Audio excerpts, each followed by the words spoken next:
In this lesson, we'll discuss copying and extracting animation to new layers. In this lesson, we have a dance animation, and I've also added an extra head tilt to the animation via a layer. So let's go ahead and pick on that head tilt layer as we discuss how to copy and why we'd want to copy layers.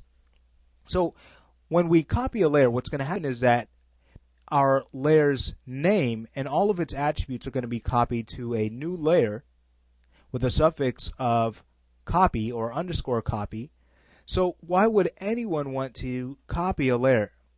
Well, simple. What if we wanted to test out the results of a layer that we liked, but we didn't want to necessarily undo those experiments that we added to that layer? Instead, what we can do is, and which would be the safer route even, is to copy that layer, do all of our experiments on that duplicated layer, and if we like it, well, we'll keep it. If we don't, we can remove it and still have the layer that we copied from that we like around. So this is a great tool to use for a situation like that. So let's go ahead and take a look at this. If we were to select the head tilt layer, we can go to Layers and choose Copy Layer, and directly underneath we have the ability to copy a layer, copy all of its attributes but no animation. So that's what that does. And because we get an idea of what this is going to do, I'm not going to necessarily use this. So let's go ahead and choose Copy Layer. Now what happened is that we're getting this double effect here because we've taken the same attributes, okay, with the same animation and added that on top of this selected layer. All right, so here's what we're getting now. All right, so let's go ahead and mute this layer that we like, and let's start to experiment on this copy layer. So I'll show the control objects for this character. We can go to Window now, go to Animation Editors, and choose the Graph Editor. We'll want to select the head tilt copy. Okay, so we can go ahead and move those keys around. Let's select them. We'll press the R key to access our scale tool. Bring our mouse at about the center point of our keys. Hold down Shift and the middle mouse button and start to drag upward so we are only moving vertically. Alright, so we'll bring our values so that they're about 21 or so. Alright, well now that that's done, we can go ahead and take a look at the results to see if we like them. So I'll go ahead and just close out the graph editor, hit play. Okay, so that might be a little bit too much. So in a case like that, we could always go to this copied layer, can right click and say goodbye. Alright, and then we already have this head tilt layer that we did like around, so we could always unmute that and take this route instead. Alright, so that is the benefit of working with copied layers or duplicated layers. So let's go ahead and now discuss extracting animation, because this is a really fun tool to use. Let's go ahead and select all of the upper body controls of this character. Start with it.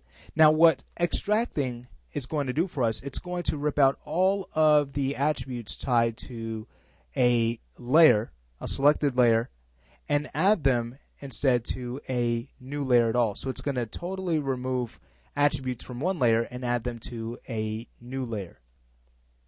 Now what this is nice for, well, let's go ahead and actually take a look at what this is going to be very beneficial for. So with all of these selected, if we were to go to layers, notice we have the option right underneath remove selected objects. We can extract selected objects, and this actually looks at our add selected objects options. So if we were to open this up, we can set this to, let's say, from channel box. Alright, and then we'll go ahead and just close this out.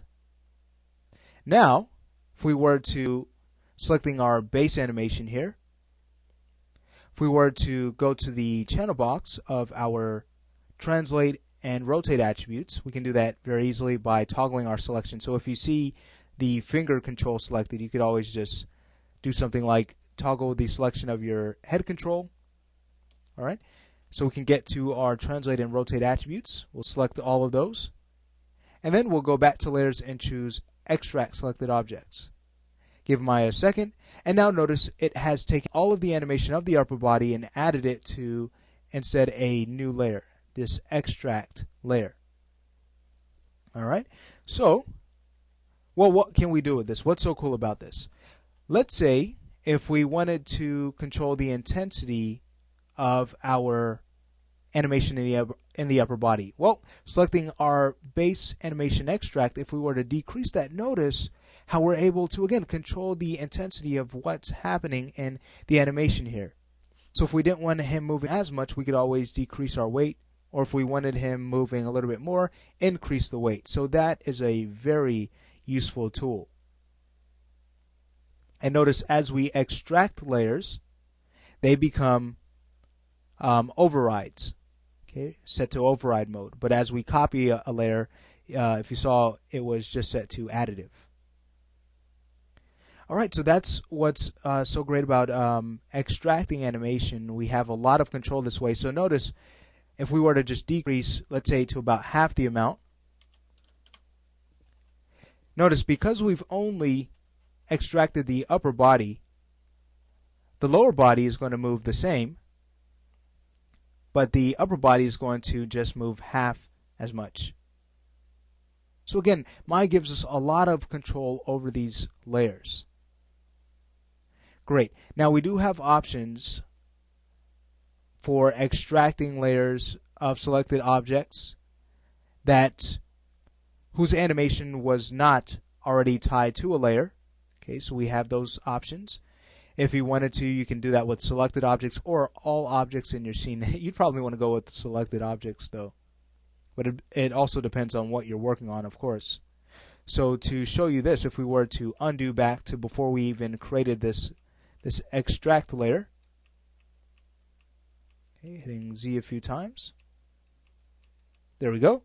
All right, so again, if we were to just go back and choose layers and choose extract non-layer animation for selected objects, notice again we have a new layer made, but of course we'd want to go ahead and select the attributes. Again, it's looking at the add selected objects options.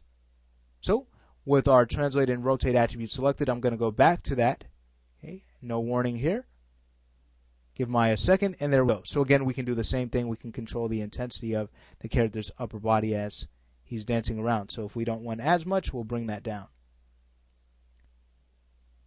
Great. So that is how we can copy and also extract animation using animation layers.